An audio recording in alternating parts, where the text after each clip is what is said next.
Shalom, salam damai sejahtera bagi kita semua.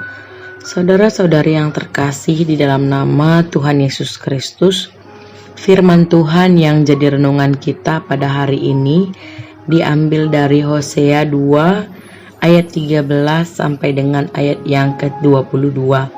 Berkata demikian bagi kita semua. Sebab itu sesungguhnya aku ini akan membujuk dia dan membawa dia ke padang gurun dan berbicara menenangkan hatinya. Aku akan memberikan kepadanya kebun anggurnya dari sana dan membuat lembah Akor menjadi pintu pengharapan. Maka dia akan merelakan diri di sana seperti pada masa mudanya, seperti pada waktu dia berangkat keluar dari Mesir. Maka pada waktu itu, demikianlah firman Tuhan, engkau akan memanggil aku suamiku dan tidak lagi memanggil aku Baalku. Lalu aku menjauhkan nama para Baal dari mulutmu, maka nama mereka tidak lagi disebut. Aku akan mengikat perjanjian bagimu pada waktu itu dengan binatang-binatang di padang dan dengan burung-burung di udara dan binatang-binatang melata di muka bumi. Aku akan meniadakan busur panah, pedang, dan alat perang dari negeri, dan akan membuat engkau berbaring dengan tentram. Aku akan menjadikan engkau istriku untuk selama-lamanya, dan aku akan menjadikan engkau istriku dalam keadilan dan kebenaran, dalam kasih setia dan kasih sayang. Aku akan menjadikan engkau istriku dalam kesetiaan, sehingga engkau akan mengenal Tuhan. Pada waktu itu demikianlah firman Tuhan, aku akan mendengarkan langit, dan langit akan mendengarkan bumi. Bumi akan mendengarkan gandum, anggur, dan minyak, dan mereka ini akan mendengarkan Yizreel. Aku akan menaburkan dia bagiku di bumi, dan akan menyayangi Lo-ruhama, dan aku berkata kepada Lo-ami, umatku engkau, dan ia akan berkata, Allahku. Amin. Sedemikian jauh firman Tuhan yang jadi renungan kita pada saat ini. Saudara-saudari yang terkasih di dalam nama Tuhan Yesus Kristus, beberapa waktu yang lalu kita mendengar dan melihat sebuah berita yang viral tentang seorang pejabat yang kedapatan berselingkuh. Dan beberapa hari yang lalu, sang istri kemudian memberikan kesempatan lagi untuk bisa memperbaiki hubungannya. Meskipun dia tahu bahwa suaminya sudah melakukan kesalahan, namun dia kemudian memilih untuk mengampuninya. Hari ini kita juga belajar dari kisah Nabi Hosea yang memberikan pelajaran berharga tentang hal itu.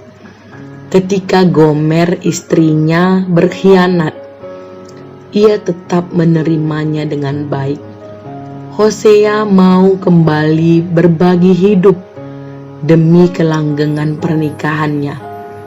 Ia berinisiatif membangun kembali hubungan suami istri yang sudah rusak karena perzinahan. Ini bukan sekedar dengan mempertahankan ikrar pernikahan, melainkan kembali menyatukan dirinya dengan Gomer menjadi satu tubuh. Kita belajar bahwa Tuhan rindu agar hubungan fungsional, yaitu Hosea dan Gomer sebagai pasangan suami istri yang sah secara hukum, kemudian bertumbuh menjadi hubungan yang personal. Artinya Hosea dan Gomer saling mengasihi, bukan hanya sah secara hukum, tetapi sah karena ada kasih. Kisah pernikahan Hosea dan Gomer tidak lain adalah gambaran kasih Tuhan kepada kita. Kita dulu adalah Gomer, ataukah sekarang masih seperti dia? Tuhan dengan api cinta yang menyala-nyala kemudian mengejar kita, mendatangi kita, merindukan kita menjadi kekasihnya.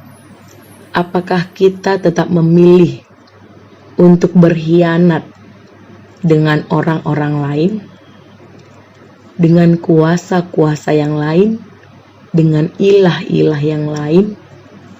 Sampai kapan kita terus mau lari dari Tuhan?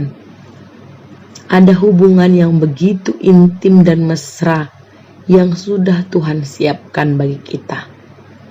Mari kita dengarkan Dia dan menyambut cinta Tuhan dalam hidup kita.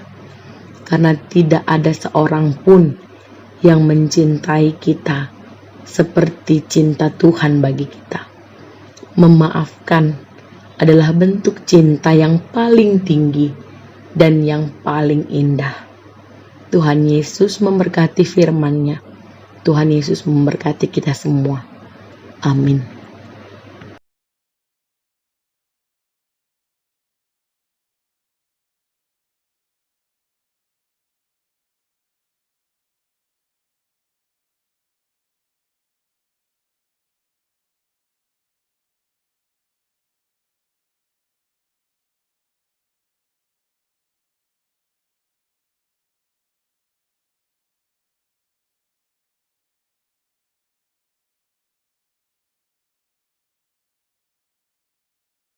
Terima kasih sudah mengunjungi channel ini.